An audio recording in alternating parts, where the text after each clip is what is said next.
Larache. A lo largo de tiempos antiguos la zona estaba poblada en la época neolítica, aunque son los fenicios en el siglo VII a.C. los que fundaron la ciudad de Lixus, en la orilla opuesta a la actual ciudad, convirtiéndola en un centro de pesca y comercial. En el siglo V a.C. el navegante cartaginés Anón instaló allí una colonia, siendo una ciudad próspera por la pesca del atún y ser ruta del oro subsahariano. Caído Cartago, la ciudad perteneció al reino mauritano y en los años 40 a 45 DC fue colonia romana, desarrollándose las industrias del salazón. A finales del siglo III comenzó su declive, que se acentuó con la caída del Imperio Romano. Tras la conquista musulmana, en el siglo VII, los combatientes llegados a Lixus establecen sus campamentos en la otra orilla del río, fundando el Arich, donde los sultanes merinidas construyeron en el siglo XIII una fortaleza, que es el actual Museo Arqueológico. Edad moderna de Larache. En 1471 los portugueses establecidos en Arcila y Tánger atacaron y destruyeron la ciudad, quedando esta deshabitada hasta que el sultán Mohamed Essed la reconstruye, dotándola de una fortaleza a la entrada del puerto y convirtiéndola en uno de los puertos más importantes de la Berbería, guarida de corsarios, que resistió los ataques de las potencias europeas. En 1610, por cesión del sultán, la ciudad pasó a España, reinando Felipe III, llamada San Antonio de Alarache. Fue ocupada por el marqués de Hinojosa. Algunos de los hechos bélicos quedaron recogidos en la literatura del Siglo de Oro español, de la mano de Luis de Góngora. Se construyeron, por el maestre de campo Pedro Rodríguez Santiesteban, las murallas de defensa y el baluarte en 1618. En 1689 fue reconquistada por Muley Esmal auxiliado por tropas francesas mandadas por Luis XIV. El sultán le dio categoría de ciudad Mahzen, construyendo palacios, mezquita, baños y un horno, repoblándola de población local. Las primeras misiones franciscanas datan del año 1768 y en 1795. Existía un hospicio franciscano con iglesia bajo la advocación de la Santísima Trinidad.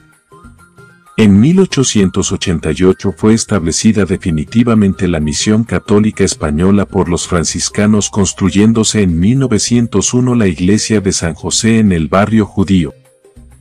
Siglo XX en Larache. En 1911, como consecuencia de una rebelión de tribus contra el sultán, desembarcaron en la ciudad una compañía de infantería de marina apoyada por un tabor jerifiano al mando de los capitanes Ovilo y Lopera. La ocuparon, haciéndose cargo del mando, el col Fernández Silvestre, que en poco tiempo ocupa el territorio de Tánger al Alcazarquivir. En noviembre de 1912 se inicia el protectorado, creándose la Comandancia General de Larache e iniciándose las primeras obras públicas, como carreteras, puentes y ferrocarriles. Desde esta comandancia se lucha, durante 1920, contra las tropas de Raisuni, cortándole las líneas de abastecimiento con Tánger.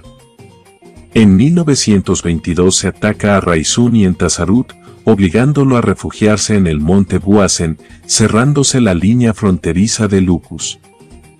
En 1924 sale una columna de Larache para ayudar a la evacuación de Sahuen, sin lograr llegar a su objetivo.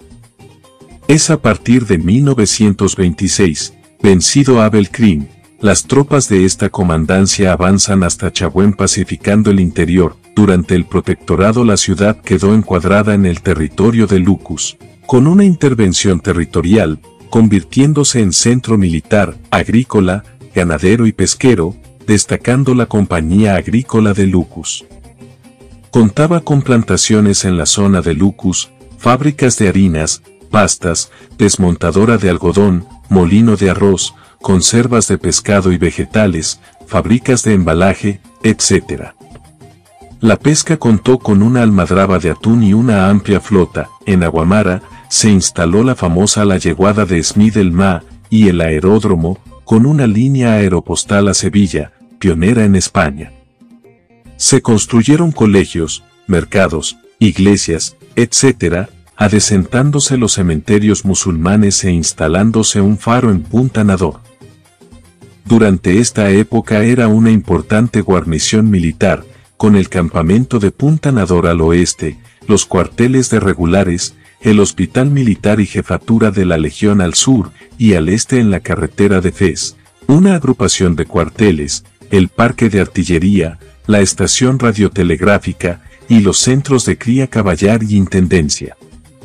En la carretera de Tánger cerca de Gemis de Sahel estaba el campamento de Crinda para el 3/3 de la Legión tras la independencia. Y como otras ciudades de su entorno, pasó una crisis para adaptarse a la nueva situación. Disminuyó la población española y judía, creciendo mucho su población, por éxodo rural, con la construcción de nuevos barrios, desarrollándose la agricultura con nuevos regadíos, aunque perdiendo parte de su influencia a favor de Alcázarquivir. Su puerto acoge a una importante industria pesquera, a la que han contribuido empresas españolas. El turismo, dado su amplio patrimonio histórico y sus playas, tiene todavía un amplio campo para desarrollarse. La ciudad pasó a ser capital provincial dentro de la wilaya de Tánger-Tetuán. En estos últimos años se ha inaugurado la autopista que la une con Rabat y Tánger que potenciará la economía de la ciudad. Se está trabajando en la modernización y ampliación del puerto, la construcción de viviendas y mejora de los barrios populares, estando en construcción Puerto del Ixus, centro turístico de primer orden en la costa cercana al Ixus, comuna de Gemis de Sahel.